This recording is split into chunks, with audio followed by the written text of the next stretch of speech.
Você já foi toiado? Hoje a gente vai estar falando sobre um fato recorrente que está acontecendo aqui no Rio de Janeiro, que uma empresa, uma concessionária de energia elétrica, está realizando com os seus consumidores. E eu vou estar abordando esse assunto com o meu amigo advogado Valber Dantas. E aí, Valber, você já foi toiado? Ah, João, esse termo é muito engraçado, toiado, né? As pessoas às vezes falam assim, recebi um toy. E as pessoas não sabem nem o que significa a nomenclatura toy, né? Que assusta, né? Assusta, é termo de ocorrência de irregularidade. Porque você está em casa e aí você é acostumado a receber uma conta, né? Aí de repente você passa a receber outra. Isso. E vem o nomezinho toy. Explica o que é isso, Val. Então, isso é uma prática recorrente que vem acontecendo da Companhia de Energia Elétrica, não só do Rio de Janeiro, como em outros estados também. O que acontece?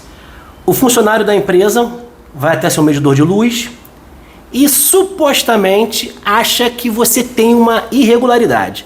Você está consumindo mais luz e pagando menos. E ele vai lá, simplesmente pega um termo por escrito, coloca lá o que ele acha, sem qualquer perícia, sem qualquer ato legal, e vai lá e te aplica uma multa, e essa multa chega na sua conta de energia. Mas ele te avisa que vai fazer isso, Val? Não. Na grande realidade dos casos, a lei diz que esse termo de ocorrência de irregularidade tem que ser avisado para que haja a ampla defesa e o contraditório daquele que foi multado, para que ele possa apresentar a sua defesa. Mas isso não acontece na maioria dos casos. Então eu posso estar aqui agora conversando com você e pode estar um cara lá de uma empresa me aplicando uma multa. Isso.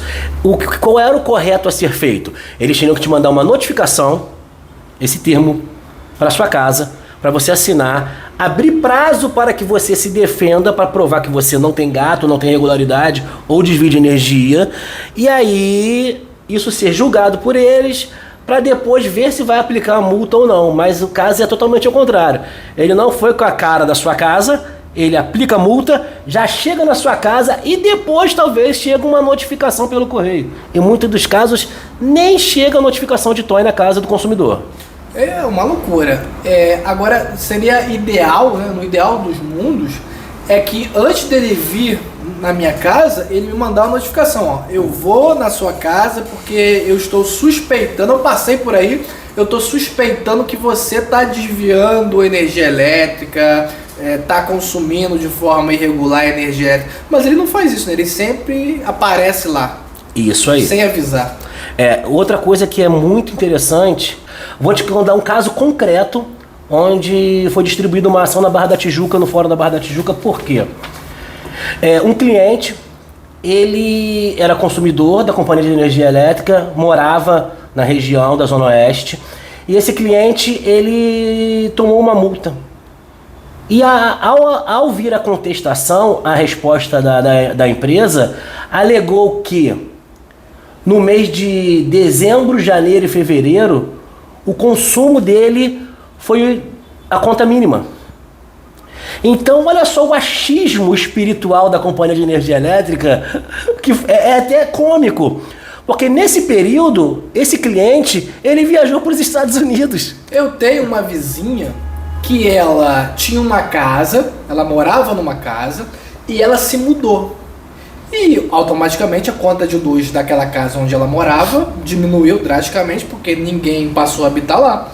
Ela me disse que a companhia foi lá e disse que ela havia desviado a energia, por isso que a conta de luz dela tinha diminuído. É praticamente o mesmo caso. O cliente ficou 3 meses nos Estados Unidos, sem consumo, aí a tarifa veio mínima, chegou um funcionário, um preposto dessa companhia e aplicou uma multa com base no consumo estimativo anterior. Olha que loucura. Agora isso aí é legal, né? Totalmente. Presunção de consumo não existe. Isso é totalmente legal. E outro ponto que eu quero abordar aqui para você consumidor, você que está ouvindo esse vídeo, que é uma matéria muito polêmica e muito interessante, eu queria até que você que está assistindo a gente, compartilha, curte e nos siga, para você ficar por dentro das novas táticas das companhias que vem querendo tirar o teu dinheiro. Agora, Val, uma dúvida. Aí tudo bem, as pessoas começam a reclamar que chegam duas contas. A conta de luz, conta de consumo, e a conta da multa, que é os que eles chamam de TOI, termo de ocorrência de irregularidade. Eu tenho que pagar as duas? Se eu não pagar, o que acontece? Outro ponto também que é muito errado, se você pagar só o seu consumo e deixar de pagar o TOI, a companhia elétrica ela vem e corta, interrompe seu serviço de luz. Por dívida do TOI? Sim, já vi acontecer diversas vezes e tem acontecido recorrentemente. Outro ponto que a gente tem que analisar aqui se você não foi notificado, se você não sofreu, não fez a sua defesa na companhia de energia elétrica, como você vai ser punido? Outra coisa que você falou que é interessante, que acontece com muitas pessoas. Você disse anteriormente que o consumidor ele recebe uma conta da conta e outra conta do TOI. Isso. Não necessariamente. Existe ainda uma questão onde a empresa de energia elétrica manda o TOI junto com a conta, que já é considerado ilegal. Aí você não tem a possibilidade nem de dizer qual que você vai pagar, né? Escolher, né? Corretamente. Porque eu já vi TOI de valor altíssimo. É isso aí. Já vi multa, conta de luz que a pessoa paga um valor de, um exemplo, R$200 de energia elétrica por mês e uma multa de R$500. É isso. Então, agora vem a cereja do bolo, João. Porque se formos falar em legalidade, o STJ já bateu o martelo dizendo que a empresa, as companhias de energia elétrica, elas não têm presunção de veracidade. O que significa isso? Explica pra gente. Vamos supor, eu vou lhe aplicar uma multa em você e eu sou o julgador que vou te condenar sobre essa multa. É muito fácil. O interesse é meu de ganhar o teu dinheiro. É muito simples. Então a companhia de energia elétrica ela perdeu totalmente esse poder de dar essa multa. Então qual é o procedimento correto? Notificar. Notificou que vai. Quando for, fazer o procedimento policial. O que é isso? Uma perícia policial. O medidor ele tem que ser retirado e acompanhado até a delegacia para fazer uma perícia técnica. Porque ela, a grosso modo, tecnicamente, ela está te acusando da prática de um crime, né? De furto energético. Ela está dizendo que você furtou. Perfeitamente. E sem ter nenhuma prova. Perfeitamente. Então, assim, já é unânime as decisões dos nossos tribunais, onde as pessoas que pagaram, inclusive, parcelas dessa multa, receberam em dobro. E mais o dano moral. Isso que eu estou te perguntando. Como é que está sendo a discussão disso na justiça? É um processo simples? É um processo demorado? É um processo caro? Esse é um processo que ele tem que ser feito em vara cível por talvez ter a ver a necessidade de perícia. Não cabe fazer em juizado especial, infelizmente. Então temos que fazer uma ação cível contra a companhia de energia elétrica, demonstrar que não houve a presunção de veracidade, não houve prazo, não houve a ampla defesa e o contraditório para que o consumidor pudesse se defender. Entendi. Em muitos dos casos, olha só que coisa esdrúxula que a companhia comete. Você vai lá e toma uma multa. Você tomou uma multa na sua casa. O seu consumo, a sua conta gira em média de 300 a 400 reais. E aí ele vai lá, a companhia te dá uma multa, o funcionário vai lá, arranca teu medidor, coloca um medidor novo. E o seu consumo depois do ano seguinte continua o mesmo. Então como você tinha um gato, um desvio de energia, se o seu consumo continua regular? Foi uma mera presunção. Foi uma mera presunção. Mas que já causou um prejuízo, uma dor de cabeça enorme. Isso, aí a pessoa tem que constituir advogado, entrar na justiça, porque a companhia de energia elétrica não faz o papel dela correto, que é de chegar, notificar e solicitar informações ao consumidor. Agora, nesses casos, geralmente a justiça cancela a multa, manda devolver os valores que foram pagos. Tem alguma ferramenta que a gente pode utilizar para não cortar a luz? Porque às vezes o valor da multa é tão alto, a pessoa não consegue pagar. E não pagando, você falou que a concessionária corta a energia. Como é que faz para interromper esse ciclo? Por isso é importante você procurar um profissional hábil, especialista em defesa do consumidor. Porque nesse fato, nós vamos entrar com uma ação civil, nós vamos pedir uma tutela antecipada para que não seja interrompido o fornecimento de energia na sua residência. E aí o profissional habilitado já vai fazer esse pedido ao juiz para que o juiz analise e defira essa tutela. Com isso, a companhia de energia não poderá cortar a sua luz. Mediante isso, o processo vai transcorrer normalmente. O êxito de ganho é relevante, já é entendimento em nossos tribunais que o TOI não goza de presunção de veracidade, logo ele é nulo. E assim, você vai ter o valor que você pagou em dobro. A obrigação de fazer no final em sentença é cancelamento desse TOI. E ainda um dano moral é atribuído a essa condenação. Então, por mais que cause um problema inicial, tem como ser solucionado e até de forma gratificante, né? Com a solução real desse problema. Agora, é um processo demorado, lento? Não é um processo tão rápido, porque a gente sabe que o nosso tribunal está abarrotado de processo e é complicado. Hoje eu tenho em média de 8 meses a 1 ano e meio um processo, o decurso de um lapso temporal de um processo até ele terminar. O grande problema dessa situação é que você, consumidor que está vendo esse vídeo, você não corre atrás do seu direito. E aí o que acontece? Hoje é muito mais vantajoso para a companhia elétrica aplicar o TOI, porque tem pessoas que não entram na justiça e preferem pagar. O número de pagantes se torna maior do que o número de indenização que a empresa de companhia paga, a companhia elétrica paga para você.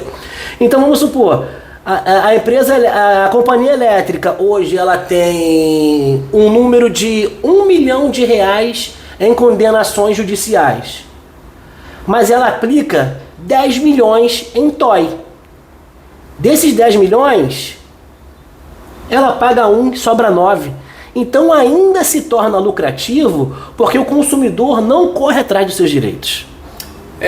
O desconhecimento do direito acaba prejudicando o consumidor a buscar essa satisfação na justiça, esse reconhecimento desse direito na justiça. Mas eu tenho reparado também que às vezes esse processo tem ficado um pouco caro para o consumidor, né? Entrar com essa ação, arcar às vezes com custas. Tem alguma solução para as pessoas de baixa renda que às vezes são obrigadas a entrar com a ação para discutir esse tipo de arbitrariedade, mas não tem condições financeiras de arcar com as despesas processuais? Muito bem pontuado, João, perfeitamente. Existe sim. Dependendo da classe econômica da pessoa que tomou o TOI, nós vamos pedir a gratuidade de justiça para esse processo. O que é isso, gratuidade? Só para explicar para as pessoas que estão nos ouvindo. Existem pessoas que não ultrapassam o teto de 20 salários mínimos pela Previdência declarado, idosos. São pessoas que não têm uma renda expressiva. Então nós vamos pegar essa renda, comprovar ao judiciário para adquirir a gratuidade de justiça para que ela não pague nenhuma das custas judiciais ou nenhum dos tipos de perícia. E tem o outro lado também. Você que tem uma condição financeira mais avastada, que você acha, vou ter que pagar custas, é caro. Não necessariamente. Porque hoje você vai pagar as custas processuais, mas quando chegar ao fim do processo, o condenado, a companhia de energia elétrica, ela vai ter que pagar essas custas para você de volta. Então você não vai perder esse dinheiro de custas processuais. Ele é retornado em sentença. Só vai antecipar. Isso. Então é bem interessante essa questão, porque eu me recordo que logo assim quando começou a aplicar essas multas, essas ações elas eram resolvidas de forma rápida e em juizado especial pequenas causas, né? Isso. Eu me recordo isso, mas com o tempo começou a se exigir perícia, que não era possível realizar perícia no medidor lá no juizado, e passou para as varas cíveis. Só que as varas cíveis têm esse problema de adiantamento de custas e muitas pessoas, eu acho que não procuram os direitos porque não têm condições de arcar com as custas iniciais e acabam deixando para lá e acabam pagando o TOI, porque o TOI às vezes é parcelado de forma pequena, né? Mas você esclarecendo isso agora, que tem essa possibilidade da pessoa de baixa renda pedir a gratuidade de justiça, já é uma informação relevantíssima. João, ainda tem outro ponto. Você hoje que tem uma condição de financeira melhorada, mas hoje se encontra descapitalizado, existe o FET 14, o Fundo de Entendimento do Tribunal de Justiça, que diz o quê? Que é possível, inclusive, o parcelamento das custas quando comprovado ao juiz. Então, se a pessoa ela, hoje não tem a condição financeira de arcar nesse momento com as custas, ela pode pedir um parcelamento ao tribunal. Esse é o trabalho do advogado que você contrata. Olha, que interessante. Por isso que eu sempre falo que é muito importante buscar profissionais especializados naquela área e naquele assunto. Porque o caminho fica muito mais fácil, muito mais suave, né? E muito mais vantajoso. Então é isso, hoje o nosso assunto foi sobre o TOI, o termo de ocorrência de irregularidade. Eu conversei aqui com o Valber, que esclareceu enormes dúvidas aqui, várias dúvidas, e eu tenho certeza que ajudou muito quem nos assistiu nesse dia. Você que gostou desse vídeo, você que teve sua dúvida sanada, não deixe de compartilhar, não deixe de curtir, não deixe de nos seguir nas redes sociais. Fique de olho no próximo vídeo que vamos tirar novas dúvidas de defesa do consumidor. Até o próximo vídeo.